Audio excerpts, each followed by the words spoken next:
Hey everybody, I am Keaton. This is Kid Catholic Season 6, Episode 8. And today's topic is going to be a little bit of a different one, a fun one. It is going to be comparing Lord of the Rings to the Gospels. And I've never really involved like more of a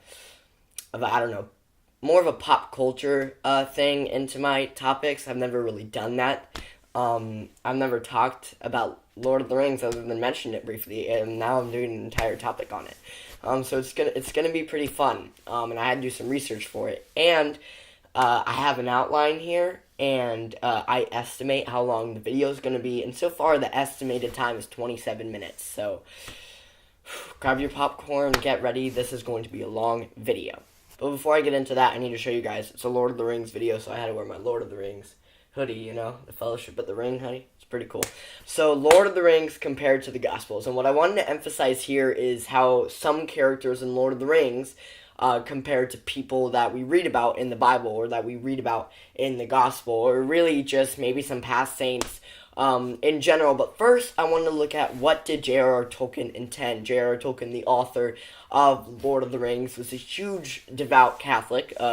Catholicism was a big part of his life, and the movie that's coming out about him, apparently it doesn't talk about his faith at all, which is disappointing since it was such a big part of his life. So because he's Catholic and because he was a devout Catholic, there are a lot of parallels between the Lord of the Rings and the Gospel. However, he never openly said that that his works was based off of anything else. The Bible was based off of his World War II experience. He never really fully expanded on it. And so we don't really know the exact parallels, but there are obvious parallels because even his kids have said that there are parallels between the Lord of the Rings and the Gospel. So I wanted to look at some character-by-character parallels. So I wanted to start with Frodo Baggins and Samwise Gamgee, the two greatest characters in Lord of the Rings. Sam is, of course, my favorite. Isn't he everybody's favorite? Now, I feel like they parallel to a lot, and I actually had a conversation before I started filming with a huge Lord of the Rings fan, Kristen, and got her opinion on some of the parallels. So give credit where credit is due. Some of these parallels I did not realize for myself. I needed to have a conversation in order to realize some of these parallels. So I wanted to start off with Frodo and Sam. But there are two parallels for each character that I really wanted to focus on. And the first that I realized is Frodo. Frodo, for me, when I was reading, and it's important to note, I'm only halfway through the last book. I've seen all the movies. I've read the first two books. I haven't read the end of The Return of the King. So if I forget to mention something from that, that's why. Or if I forget to take into account something from that, that's why. Is because I'm midway through The Return of the King and I haven't finished it yet. And however, Frodo, to me, is a lot like a martyr. Because he's human.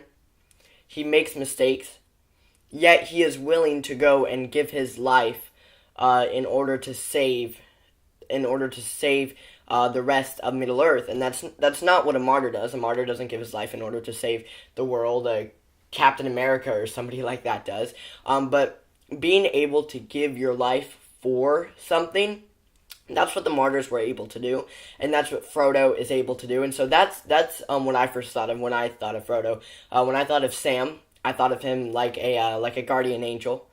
Sam is always there with Frodo. He's always watching over Frodo. The temptations don't work on him. The temptation of the ring doesn't work on him. And so I've always thought of him like a guardian angel. Whereas with Frodo, the temptation of the ring works on him.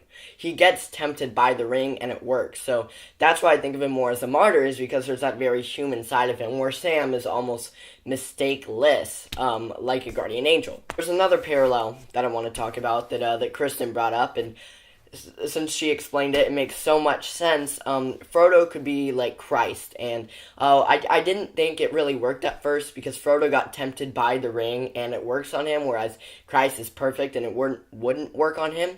However, it doesn't need to be an exact it doesn't need to be an exact parallel, but there are little parallels. Such things as Frodo is the only one who is able to bear the ring, and sure, there are some other characters who might be able to, like Aragorn might be able to. Some people say Gandalf might be able to, even though Gandalf even resisted it. Gandalf even said, "No, I'll be tempted. It won't work on me. I can't hold it." Gandalf even said no. So Frodo was the only one who could do it, and he was bearing this huge weight, bearing a huge cross, essentially, much like Jesus did, and he was the only one who could do it. And he ended up successfully, spoiler alert, getting to the end and destroying the ring for the greater good, and he was the only one who could do that. And so you can look at that, how that parallels to Christ, how Christ is the only one who could bear the cross. Nobody else could do it for him. Christ was the only one who could. And something else that Kristen brought up to me, was how Sam could be like John of the Cross. And Sam and John of the Cross is like, I think out of all the character parallels, Sam and John of the Cross is a perfect one. Because Sam is always right by Frodo's side. Sam never leaves Frodo's side, and during Jesus' crucifixion, when he was bearing that cross, John of the Cross was the only one who stayed by Frodo. He was the only one who stayed with Frodo throughout the entire thing. Wait, no. Did I say John of the Cross was the only one who stayed with Frodo? Or did I say Sam? Okay, I'm getting mixed up. Sam was the only one who stayed with Frodo, and John of the Cross was the only one who stayed with Jesus. And so I think they're much alike in that way.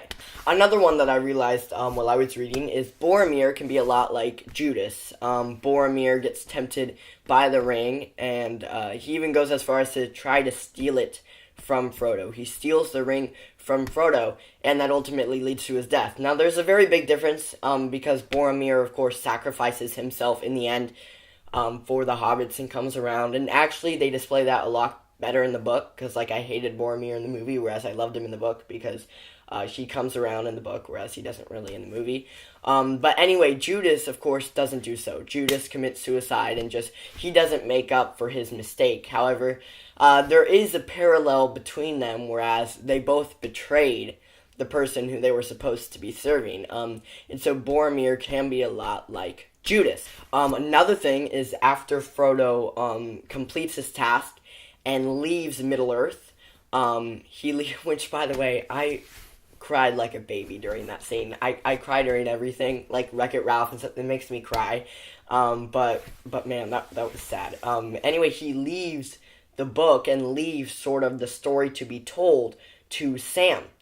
Which again was something that Kristen brought up to me. I don't realize it when first reading the book. She's a way bigger fan. But you look at that and it's almost identical to Jesus leaving the story of his life to be told to the apostles. He says, go out and evangelize. He tells them to go out and convert the world to Catholicism, and they did an absolutely incredible job, and it's very similar to how Frodo gives the book to Sam to be finished. He gives, almost like giving the Bible to the apostles to be finished. Frodo gives it over to Sam and sort of says, tell my story. Tell the people of Middle-earth my story. There's a lot of parallels to Satan when reading The Lord of the Rings. There are three that I found. The ring itself, the One Ring, can parallel to Satan. Sauron, of course, the main villain of it all, can compare to Satan. And Gollum can actually compare to Satan. So I want to go one by one. The ring tempts people. Like I said, it tempted Frodo. It worked on Frodo. It tempted Sam. It didn't work on Sam. But Gandalf, even the most powerful wizard in all of Middle-earth, didn't want to take the ring because it would have tempted him too bad.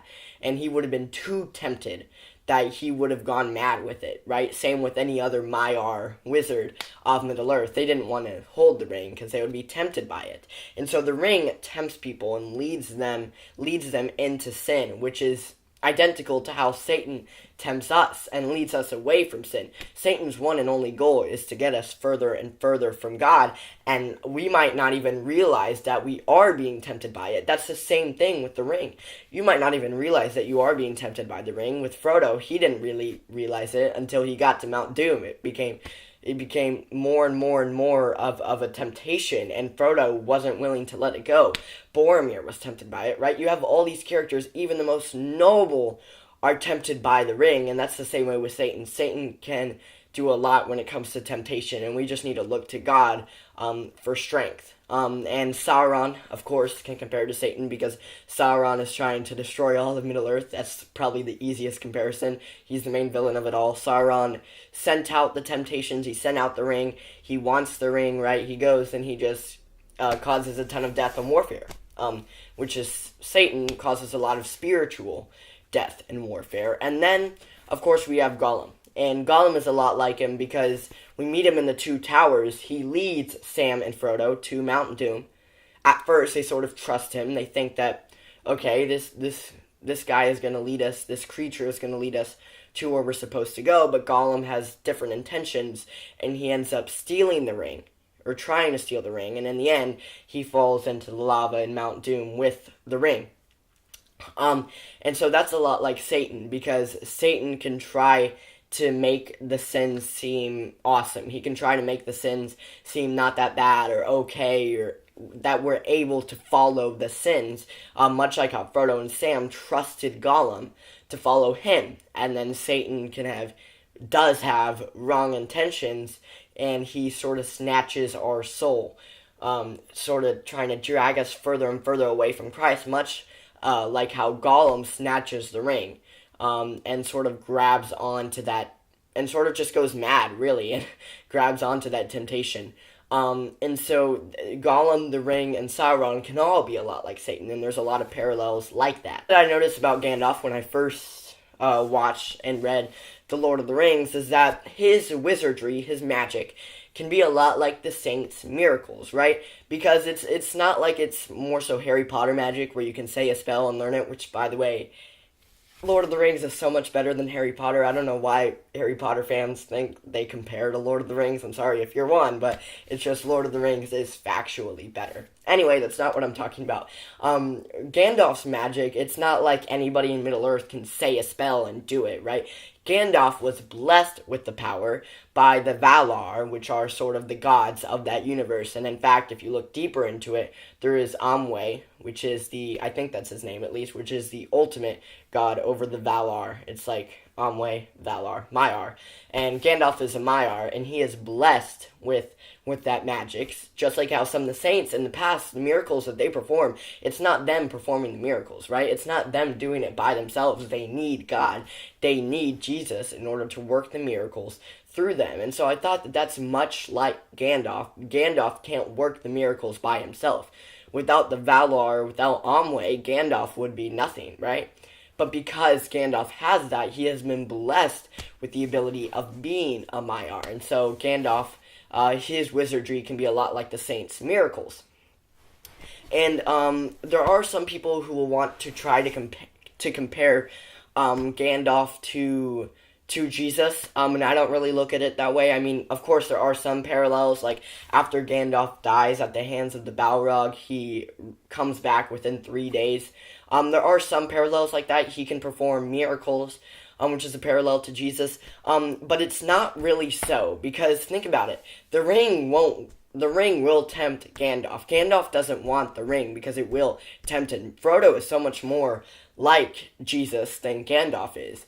And so Gandalf is more so, like I said, a saint with his miracle, or the guardian angel. Gandalf is always trying to help people in Middle-earth. He's always around in Middle-earth trying to help people, whoever it might be, right? So Gandalf, I mean, in my opinion, doesn't really compare to Jesus, because Jesus is all supreme. Gandalf is not. Gandalf, sure, there are some parallels here and there that I'm sure J.R.R. Tolkien intended, but saying that Gandalf is parallels exactly to Jesus, I don't really agree with. Gandalf compares more to a saint or a guardian angel because, like I said, he's always everywhere just helping people. Now, not only the characters, but there are some moments in the books that compare to moments in the gospel. Now, I'm sure that there are a ton. I can really only name one because it's a 1,000,000-page book. And I can only really remember one. And keep in mind, I haven't read the end of Return of the King. So there's probably some moments in the end of Return of the King that I haven't mentioned. But basically in the Siege of Minas Tirith, when the Witch King, I think that it's the Witch King, it's either the Witch King or it's another Nazgul, comes up to Gandalf. and the soldiers of Minas Tirith, and there's Pippin with him. Pippin, right? Pippin and Merry, they're the same. I get them confused. Anyway, the Witch King scares everybody away except for Gandalf, and Gandalf fends off the Witch King, and then we read in the book, which they didn't include in the movie, which I was pretty disappointed by, but we read in the book that after Gandalf fends the Witch King off, a cock crows. Right? He literally uses the word immediately after that a cock crows, which is the same as the Bible after Peter denies Jesus. Now it's not like anybody denied anybody, as to why the cock crowed. There's not much of a parallel, but the fact that he uses that is just identical. Is identical to Peter denying Jesus and the cock crowing after that. There's another moment that Kristen brought up to me, which again I haven't read yet. That near the end of Return of the King, after Frodo destroys the ring, there's an earthquake and the ground cracks, just like how after Jesus dies in the crucifixion, there's an earthquake, right, and the wall cracks, right, which is even more of a parallel of Jesus to Frodo. So there are so many parallels like that to Lord of the Rings, and there are a lot of other characters who you can compare to certain characters we read in the Bible. We don't have time in one single Catholic episode, right? And I'm sure that there are a ton more moments like the cock crowing in the Lord of the Rings that compare to the Gospel, because it's a 1,000,000-page book. It's such a long book. I can't go in and find every single one, but this specific one really jumped out to me. Anyway, so I just think it's so cool that we have this source of entertainment that calls back to Jesus, and so it can help us. It might sound crazy, but Lord of the Rings can sort of help us to draw closer to Jesus because of the parallels that we know, because of Frodo's sacrifice, right? We can see how that compares to Jesus' sacrifice. Now, obviously, it's not the same thing as the Bible because it's pop culture, it's entertainment, and so there are moments that don't compare to the Bible at all, right? It's not the same thing as reading the Bible, but it can help us want to, right? Even the way they talk in the Lord of the Rings, like, hither the goneth the windeth, and now they say if after every word. That's like the Bible, too, even just the way it's written. And so there are so many parallels like that. Also, never underestimate the Lord of the Rings because it is such a great piece of entertainment, no matter how high Marvel or Endgame or whatever will get, the Lord of the Rings will always be better. I'm sorry. I love you, Marvel, but it will. And so just know that. Just know that the Lord of the Rings is better than any other source of entertainment as you leave. Anyway, I think it also helps us to know that the author was Catholic. And it can sort of show how Catholicism can play a part in our lives, even if it's not writing something particularly religious, right? Because J.R.R. Tolkien wrote this novel, and Catholicism was still a big chunk of his life, right? He went to Mass daily, and so it shows that we can do other things, we can be entertained by other things, as long as God is number one in our lives. And J.R.R. Tolkien showed that God is number one in his life because he included so many callbacks to the gospel in the Lord of the Rings. And so I just want to start the cause of canonization for J.R.R. Tolkien for real, because the new movie doesn't display his faith that's coming out, but the faith was a big part of his life. And so let's start the cause of canonization. Is Saint J.R.R. Tolkien a saint who wrote the Lord of the Rings? How cool would that be? Anyway, so we need to remember that God can be number one in our lives, and we can still be entertained by other things as long as we don't put that before God. And obviously, like I said, J.R.R. Tolkien put nothing before God, and it's really cool to see a piece that isn't just for Catholics or isn't just for Christians, that has callbacks to the gospel, and seeds can be planted in atheists or somebody else reading it. Seeds can be planted with the parallels that we read throughout Lord of the Rings. We really don't have time for a Saint of the Week. We're 20 minutes in, and today's topic is Lord of the Rings, so what saint would I use for that? So I don't have time for Saint of the Week, which is a big bummer, but I just don't. There's only so much time in one video, and we're already 20 minutes in, and I don't want to make this a super long video.